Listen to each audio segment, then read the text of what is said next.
There was a highway robber, a thief, very famous at his time.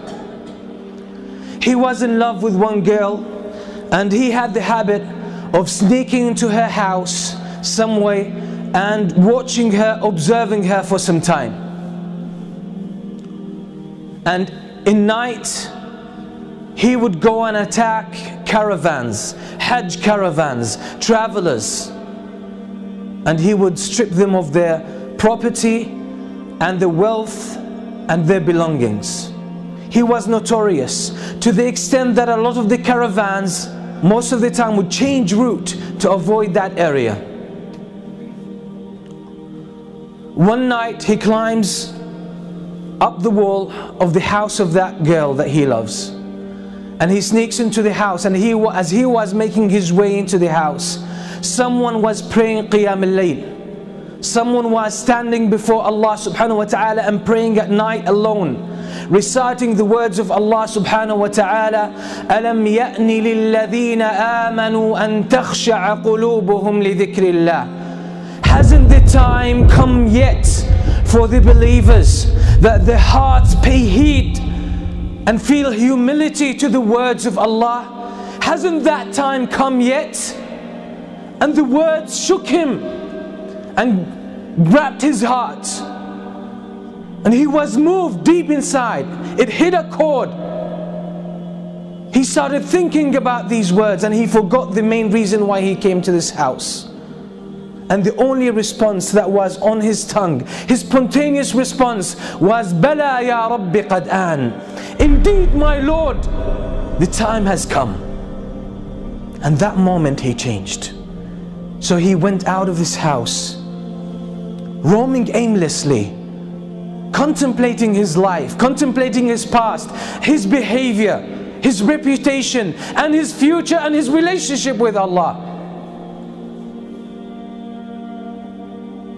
He ended up with a group of people who gathered together, and they lit a fire, and they were travelers, strangers. He asked their permission to join them. He sat with them, and they were disputing whether to spend the night there or to carry on their journey. And one of them said, we should stay here because there's that famous thief, that famous robber. That's his area, and if we carry on traveling, he might jump on us, and we'll be in trouble. So let's spend the night here, then we will set off in the morning.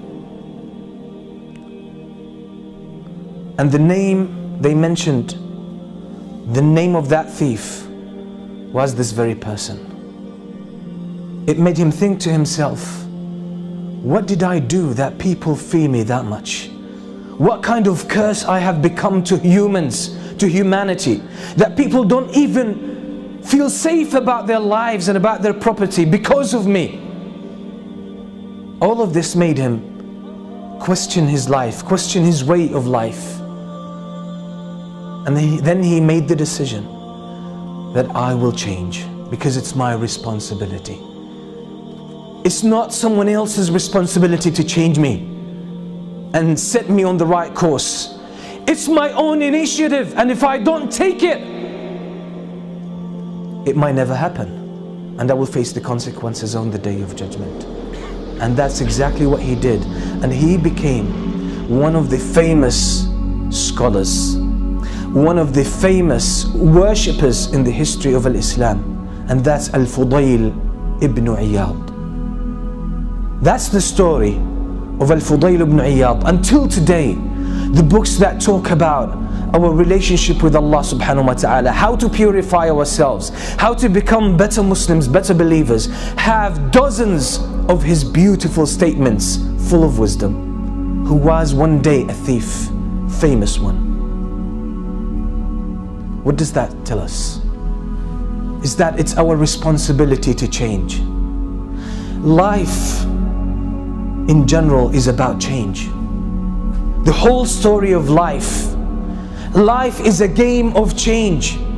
You will never be the same person next year.